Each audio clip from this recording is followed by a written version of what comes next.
America के 50% tariff वाले चक्रव्यूह को चीरकर बाहर निकला भारत। दुनिया के सबसे बड़े बाजार में फिर गूंजी मेक इन इंडिया की दहाड़। जिस ट्रेड वॉर से कांप गए थे चीन और यूरोप, उसी आग में तपकर कुंदन बना भारतीय व्यापार। नवंबर के आंकड़ों ने वॉशिंगटन को कर दिया सन्न। स्मार्टफोन से लेकर हीरो तक भारतीय माल की दीवानगी देख अमेरिकी खरीदारों ने घुटने टेके, छुट्टियों से पहले भर दिए गोदाम। 2 महीने की खामोशी के बाद आया ऐसा तूफान। 22.61% की रिकॉर्ड उछाल ने बता दिया कि भारत के बिना एक कदम नहीं चल सकती दुनिया। महंगाई और टैक्स की दोहरी मार भी नहीं रोक पाई भारत की रफ्तार। निर्यातकों के इस एडजस्टमेंट गेम ने पलट दी पूरी बाजी। ये कहानी किसी सरहद पर लड़ी गई जंग की नहीं, बल्कि उससे भी ज्यादा खतरनाक और जटिल आर्थिक मोर्चे की है, जहां भारत ने एक ऐसा कारनामा कर दिखाया है जिसने दुनिया के सबसे शक्तिशाली देश अमेरिका के होश उड़ा दिए हैं। पिछले कुछ महीनों से एक डर का माहौल था, एक खामोशी थी। अमेरिका ने भारत के गले पर 50% टैरिफ की तलवार लटका रखी थी। सबको लग रहा था कि अब भारतीय सामानों का अमेरिका में घुसना नामुमकिन हो जाएगा। चीन खुश था, यूरोप अपनी रोटियां सेक रहा था। लेकिन नवंबर के महीने में जो हुआ वो किसी चमत्कार से कम नहीं है। एक ऐसी वापसी जिसे देख बड़े बड़े अर्थशास्त्री अपना सिर खुजला रहे हैं। 50% टैक्स का बोझ, सप्लाई चेन का संकट, इन सब को ठोकर मारते हुए भारत ने अमेरिका के बाजार में वो सेंध लगाई है जिसकी गूंज वॉशिंगटन के व्हाइट हाउस तक सुनाई दे रही है। ये आंकड़ा सिर्फ एक नंबर नहीं, बल्कि एक तमाचा है उन लोगों के मुंह पर जो कह रहे थे कि भारत का एक्सपोर्ट अब डूबने वाला है। आखिर कैसे हुआ ये असंभव सा लगने वाला काम? क्यों मजबूर हो गए अमेरिकी व्यापारी भारत के आगे झुकने के लिए? क्या है वो मास्टर स्ट्रोक जिसने 50% टैरिफ की दीवार को ताश के पत्तों की तरह बिखेर दिया? क्या ये सिर्फ एक महीने का जादू है, या फिर भारत ने ढूंढ ली है अमेरिका की कमजोर नब्ज? क्यों मई से सितंबर तक जो ग्राफ पाताल में जा रहा था वो अचानक नवंबर में रॉकेट की तरह आसमान छूने लगा? और सबसे बड़ा सवाल, क्या स्मार्टफोन और हीरो की चमक के पीछे कोई और बड़ा खेल चल रहा है जो हमें दिखाई नहीं दे रहा? हम आपको बताएंगे इस धमाकेदार खबर की पूरी कहानी, तो बने रहिएगा वीडियो पर। और इस संबंध में आपके जो भी विचार हों कमेंट में लिखकर जरूर बताइएगा। टैरिफ का आतंक और भारत का पलटवार। 50% की दीवार कैसे टूटी? सबसे पहले जरा इस खेल की गंभीरता को समझिए। अमेरिका ने अगस्त के महीने में एक ऐसा फैसला लिया था जिसने भारतीय निर्यातकों की रातों की नींद हराम कर दी थी। भारतीय सामानों पर सीधा 50% का टैरिफ, यानी जो सामान 100 रुपए का था उस पर 50 रुपए सिर्फ टैक्स। इसका सीधा मतलब था कि भारतीय उत्पाद अमेरिकी बाजार में महंगे हो जाएंगे और कोई उन्हें नहीं खरीदेगा। मई से लेकर सितंबर तक का समय भारतीय बाजार के लिए किसी बुरे सपने जैसा था।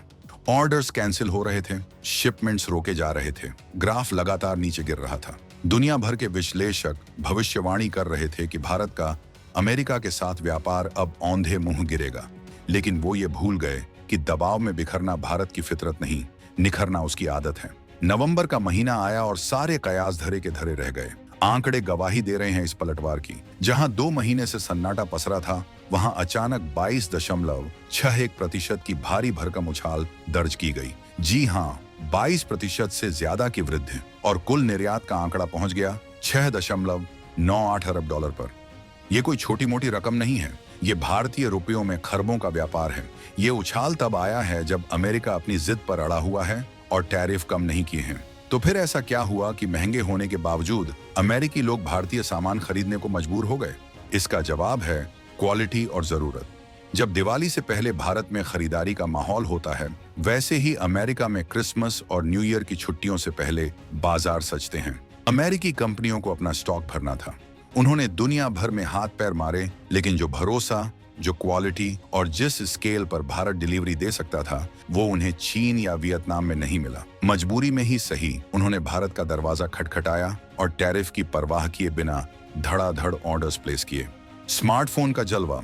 जब मेड इन इंडिया ने एप्पल को भी नचाया, इस पूरी रिकवरी का सबसे बड़ा हीरो कौन है? वो छोटा सा डिवाइस जो आपकी जेब में रहता है, स्मार्टफोन। आपको याद होगा कि मई के महीने में भारत से अमेरिका जाने वाले स्मार्टफोन्स का आंकड़ा $2.29 अरब था। लेकिन जैसे जैसे टैरिफ का शोर बढ़ा, ये गिरते गिरते सितंबर में सिर्फ $88.46 करोड़ रह गया।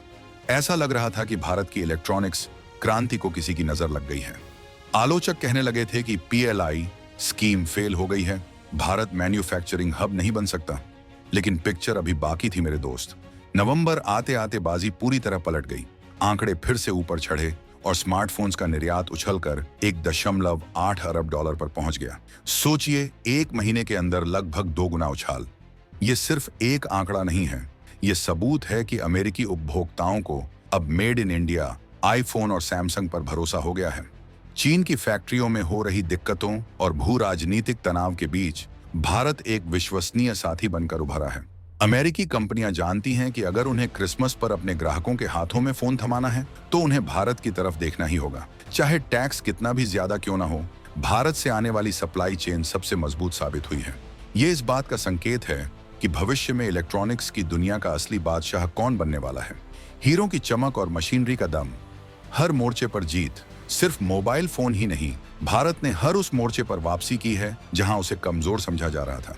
बात करें रत्न और आभूषणों की, तो सूरत और मुंबई के हीरा कारोबारियों के चेहरे पर मई के बाद से मायूसी छाई हुई थी। मई में 50 करोड़ डॉलर का व्यापार घटकर सितंबर में मात्र 20 करोड़ डॉलर रह गया था, आधे से भी कम। ऐसा लग रहा था कि अमेरिकी बाजार अब भारतीय गहनों के लिए बंद हो चुका है। लेकिन नवंबर में यहां भी चमत्कार हुआ। निर्यात ने फिर से रफ्तार पकड़ी और आंकड़ा 40.62 करोड़ डॉलर तक पहुंच गया। ये रिकवरी बताती है कि भारतीय कारीगरी का कोई तोड़ नहीं है। अमेरिकी शादियों और पार्टियों में भारतीय हीरों की चमक फीकी नहीं पड़ी है। यही हाल भारी मशीनों और मैकेनिकल उपकरणों का रहा। सितंबर में ये गिरकर 51 करोड़ डॉलर पर आ गए थे, लेकिन नवंबर में फिर से अपनी पुरानी रफ्तार पकड़ते हुए 61 करोड़ 46 लाख डॉलर पर पहुंच गए। फार्मास्यूटिकल्स यानी दवाइयों के मामले में भी भारत ने 66 करोड़ 92 लाख डॉलर का माल अमेरिका भेजा। भले ही ये मई के स्तर से थोड़ा कम हो, लेकिन गिरावट के द्वार में इतनी बड़ी रिकवरी अपने आप में एक उपलब्धि है। और तो और मिनरल फ्यूल्स एंड ऑयल, जिन पर टैरिफ की मार नहीं थी, उन्होंने भी अपना दम दिखाया। सितंबर के 25 करोड़ डॉलर से बढ़कर नवंबर में 27.43 करोड़ डॉलर का तेल अमेरिका को बेचा गया। यानी हर सेक्टर में, हर उत्पाद में भारत ने जोरदार वापसी की है। GTRI का खुलासा, पर्दे के पीछे की असली रणनीति। अब आप सोच रहे होंगे कि आखिर ये हुआ कैसे? क्या अमेरिकी खरीदारों को अचानक भारत पर प्यार आ गया, या भारतीय निर्यातकों ने कोई जादू की छड़ी घुमा दी? Global trade research initiative GTRI ने इस राज से पर्दा उठाया है। GTRI के संस्थापक अजय श्रीवास्तव ने जो बताया है, वो किसी कॉरपोरेट थ्रिलर से कम नहीं है। दरअसल ये एक बहुत ही सधी हुई और समझदारी भरी रणनीति का नतीजा है। शुरुआत में जब टैरिफ का ऐलान हुआ तो अफरा तफरी मच गई। अनिश्चितता के माहौल में अमेरिकी खरीदारों ने ऑर्डर्स रोक दिए। उन्होंने सोचा कि शायद दबाव बनाने से भारत झुक जाएगा या कीमतें कम हो जाएंगी। उन्होंने अपने गोदाम खाली कर दिए और वेट एंड वॉच की पॉलिसी अपनाई। लेकिन जब उन्हें एहसास हो गया कि ये ऊंचे टैरिफ अब हटने वाले नहीं हैं और ये न्यू नॉर्मल बन चुके हैं, तो उन्होंने और भारतीय निर्यातकों ने मिलकर एक बीच का रास्ता निकाला। इसे कहते हैं एडजस्टमेंट। दोनों पक्षों ने समझदारी दिखाई। थोड़ी चोट निर्यातकों ने अपनी जेब पर खाई, थोड़ी कीमत अमेरिकी खरीदारों ने बढ़ाई। उन्होंने उन प्रोडक्ट्स पर फोकस किया जिन्हें किसी और देश से मंगाना या तो बहुत महंगा था या नामुमकिन। उन्होंने कीमतों पर फिर से नेगोशिएशन किया, लागत को बांटा और व्यापार को रुकने नहीं दिया। ये भारतीय व्यापारियों का वो लचीलापन है जिसकी मिसाल दुनिया देती है। उन्होंने हार नहीं मानी, बल्कि रास्ता निकाला। उन्होंने साबित कर दिया कि व्यापार सिर्फ मुनाफे का नहीं, बल्कि भरोसे और जुझारूपन का नाम है। क्या ये जीत स्थायी है या तूफान से पहले की शांति? लेकिन ठहरिए, जश्न मनाने से पहले सिक्के के दूसरे पहलू को देखना भी जरूरी है। क्या ये उछाल हमेशा के लिए है या ये सिर्फ डूबते को तिनके का सहारा है? GTRI जैसे थिंक टैंक ने एक चेतावनी भी जारी की है। उनका कहना है कि ये रिकवरी शायद लंबे समय तक न चले, क्योंकि ये बढ़ोतरी व्यापार में किसी स्थायी सुधार की वजह से नहीं, बल्कि सख्त हालातों के साथ समझौता करने की वजह से आई है। ये एक तरह का सर्वाइवल मोड है। कंपनियां अभी अल्पकालिक रणनीतियां अपना रही हैं, यानी आज का काम निकालो, कल की कल देखेंगे। छुट्टियों का सीजन खत्म होते ही फिर से मांग में कमी आ सकती है। टैरिफ का बोझ लंबे समय तक उठाना किसी भी बिजनेस के लिए आसान नहीं होता। अगर अमेरिका ने अपनी नीतियों में बदलाव नहीं किया तो भारतीय निर्यातकों का मुनाफा धीरे धीरे कम होता जाएगा। लेकिन यहाँ एक और पेच है। दुनिया जानती है कि अमेरिका की अर्थव्यवस्था भी इस वक्त नाजुक दौर से गुजर रही है। महंगाई वहाँ भी एक बड़ा मुद्दा है। ऐसे में अगर वो सस्ते और टिकाऊ भारतीय सामानों पर ज्यादा दिन तक रोक लगाएंगे तो नुकसान उनका भी है। अमेरिकी जनता ज्यादा कीमत कब तक चुकाएगी? इसलिए भले ही थिंक टैंक चेतावनी दे रहे हों, लेकिन भू राजनीतिक समीकरण भारत के पक्ष में है। चीन के साथ अमेरिका की तनातनी और यूरोप का ठंडा पड़ता बाजार भारत को एक मजबूत विकल्प के रूप में खड़ा रखता है।